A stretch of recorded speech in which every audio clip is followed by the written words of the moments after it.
Uvas, grapes, 6 years later. Papa handed Esperanza the knife. The short blade was curved like a scythe, its fat wooden handle fitting snugly in her palm. This job was usually reserved for the eldest son of a wealthy rancher. But since Esperanza was an only child and Papa's pride and glory, she was always given the honor. Last night, she had watched Papa sharpen the knife back and forth across a stone, so she knew the tool was edged like a razor. "Cuidate los dedos," said Papa. "Watch your fingers." The August sun promised a dry afternoon in Aguascalientes, Mexico. Everyone who lived and worked on El Rancho de las Rosas was gathered at the edge of the field. Esperanza's family, the house servants in their long white aprons, the vaqueros already sitting on their horses ready to ride out to the cattle, and 50 or 60 campesinos, straw hats in their hands, holding their own knives ready. They were covered top to bottom, in long-sleeved shirts, baggy pants tied at the ankles with string, and bandanas wrapped around their foreheads and necks to protect them from the sun, dust, and spiders. Esperanza, on the other hand, wore a light silk dress that stopped above her summer boots, and no hat. On top of her head, a wide satin ribbon was tied in a big bow, the tails trailing in her long black hair. The clusters were heavy on the vine and ready to deliver. Esperanza's parents, Ramona and Sixto Ortega, stood nearby. Mama, tall and elegant, her hair in the usual braided wreath that crowned her head, and Papa, barely taller than Mama, his graying mustache twisted up at the sides. He swept his hand toward the grapevines, signaling Esperanza. When she walked toward the arbors and glanced back at her parents, they both smiled and nodded, encouraging her forward. When she reached the vines, she separated the leaves and carefully grasped a thick stem. She put the knife to it, and with a quick swipe, the heavy cluster of grapes dropped into her waiting hand. Esperanza walked back to Papa and handed him the fruit. Papa kissed it and held it up for all to see. "La cosecha," said Papa. "Harvest." "Ole, ole," a cheer echoed around them. The campesinos, the field workers, spread out over the land and began the task of reaping the fields. Esperanza stood between Mama and Papa, with her arms linked to theirs, and admired the activity of the workers. "Papi, this is my favorite time of year," she said, watching the brightly colored shirts of the workers slowly moving among the arbors. Wagons rattled back and forth from the fields to the big barns, where the grapes would be stored until they went to the winery. "Is the reason because when the picking is done, it will be someone's birthday and time for a big fiesta?" Papa asked. Esperanza smiled. When the grapes delivered their harvest, she always turned another year. This year, she would be 13. The picking would take 3 weeks, and then, like every other year, Mama and Papa would host a fiesta for the harvest, and for her birthday. Marisol Rodriguez, her best friend, would come with her family to celebrate. Her father was a fruit rancher, and they lived on the neighboring property. Even though their houses were acres apart, they met every Saturday beneath the holm oak on a rise between the two ranches. Her other friends, Chita and Bertina, would be at the party too, but they lived farther away, and Esperanza didn't see them as often. Their classes at St. Francis didn't start again until after the harvest, and she couldn't wait to see them. When they were all together, they talked about one thing, their quinceañeras, the presentation parties they would have when they turned 15. They still had 2 more years to wait, but so much to discuss. The beautiful white gowns they would wear, the big celebrations where they would be presented, and the sons of the richest families who would dance with them. After their quinceañeras, they would be old enough to be courted, marry, and become las patronas, the heads of their households, rising to the positions of their mothers before them. Esperanza preferred to think, though, that she and her someday husband would live with Mama and Papa forever, because she couldn't imagine living anywhere other than El Rancho de las Rosas, or with any fewer servants, or without being surrounded by the people who adored her. It had taken every day of 3 weeks to put the harvest to bed, and now everyone anticipated the celebration. Esperanza remembered Mama's instructions as she gathered roses from Papa's garden. Tomorrow, bouquets of roses and baskets of grapes on every table. Papa had promised to meet her in the garden, and he never disappointed her.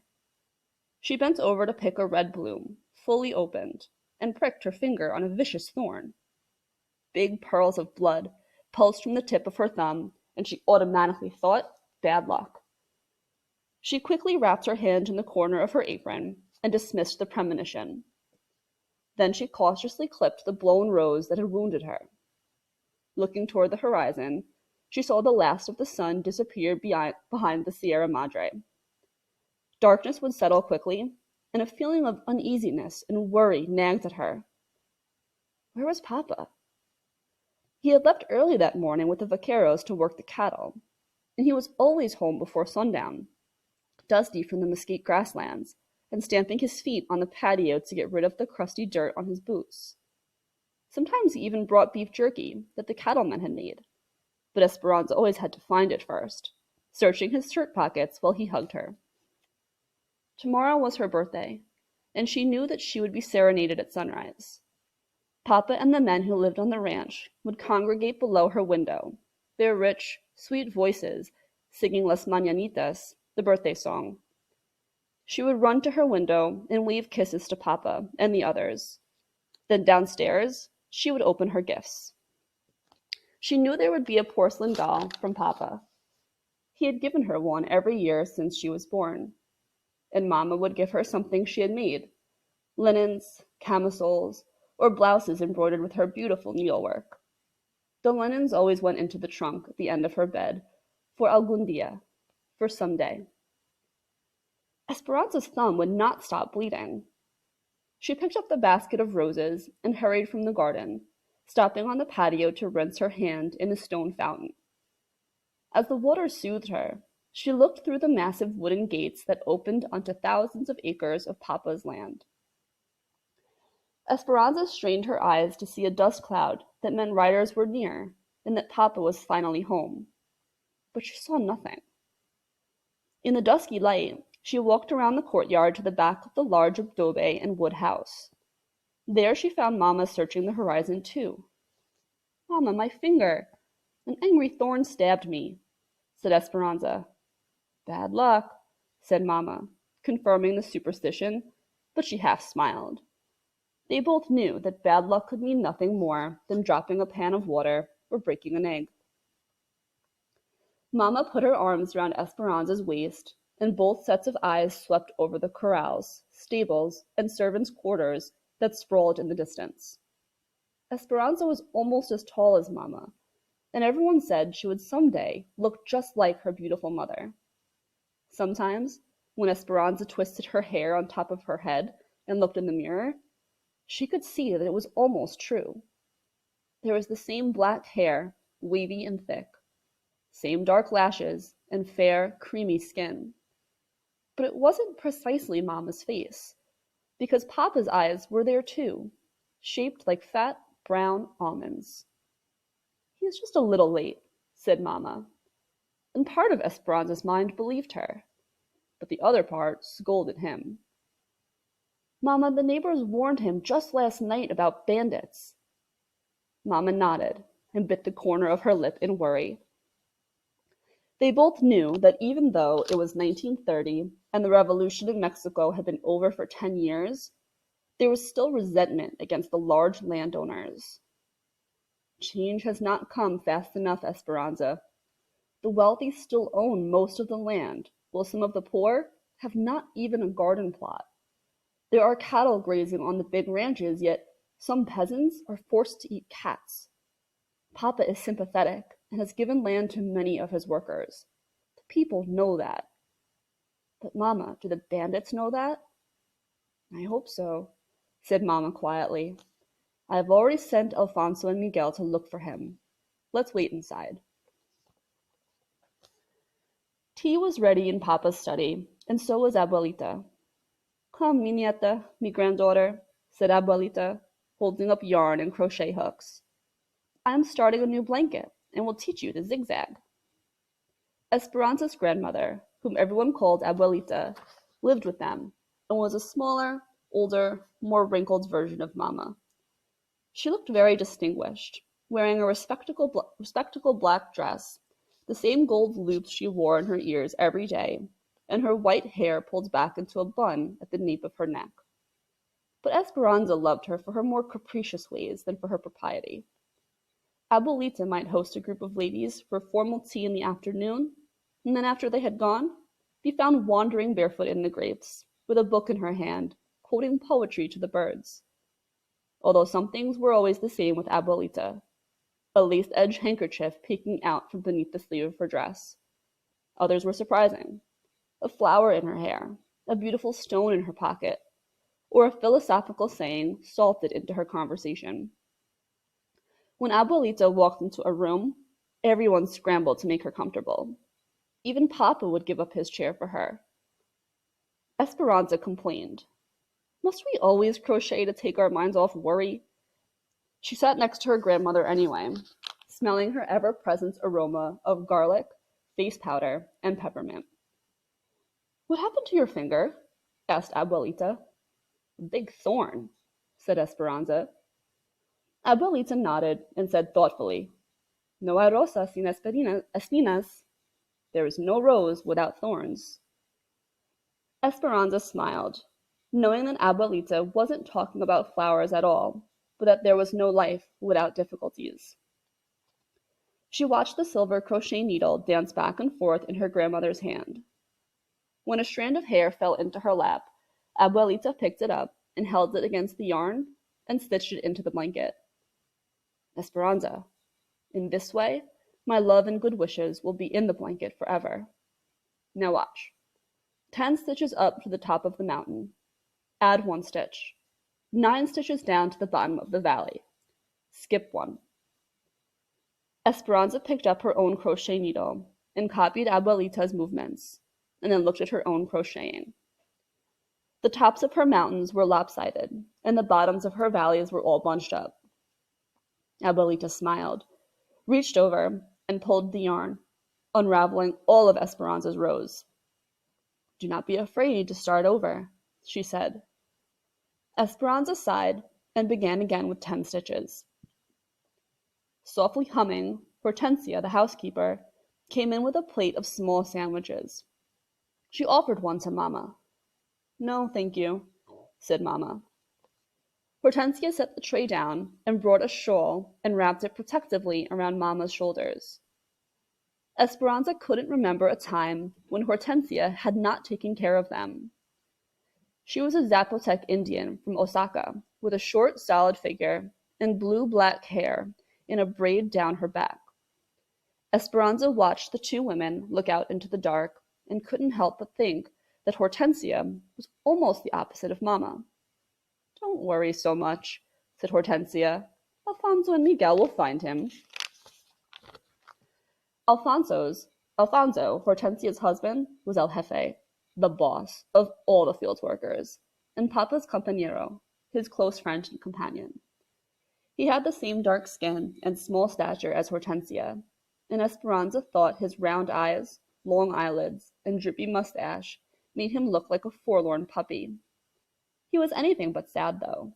He loved the land as Papa did, and had been the 2 of them, working side by side, who had resurrected the neglected rose garden that had been in the family for generations.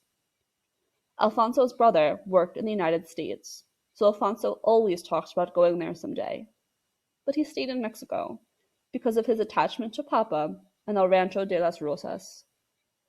Miguel was Alfonso and Hortensia's son, and he and Esperanza had played together since they were babies. At 16, he was already taller than both of his parents. He had their dark skin and Alfonso's big, sleepy eyes and thick eyebrows that Esperanza always thought would grow into one. It was true that he knew the farthest reaches of the ranch better than anyone. Since Miguel was a young boy, Papa had taken him to parts of the property that even Esperanza and Mama had never seen. When she was younger, Esperanza used to complain, "Why does he always get to go and not me?" Papa would say, "Because he knows how to fix things and he is learning his job." Miguel would look at her, and before riding off with Papa, he would give her a taunting smile. But what Papa said was true, too. Miguel had patience and quiet strength and could figure out how to fix anything, plows and tractors, especially anything with a motor. Several years ago, when Esperanza was still a young girl, Mama and Papa had been discussing boys from good families, whom Esperanza should meet someday. She couldn't imagine being matched with someone she had never met, so she announced, "I am going to marry Miguel." Mama had laughed at her and said, "You will feel differently as you get older." "No, I won't," Esperanza had said stubbornly. But now that she was a young woman, she understood that Miguel was the housekeeper's son, and she was the ranch owner's daughter, and between them ran a deep river. Esperanza stood on one side, and Miguel stood on the other, and the river could never be crossed. In a moment of self-importance, Esperanza had told all of this to Miguel. Since then, he had spoken only a few words to her.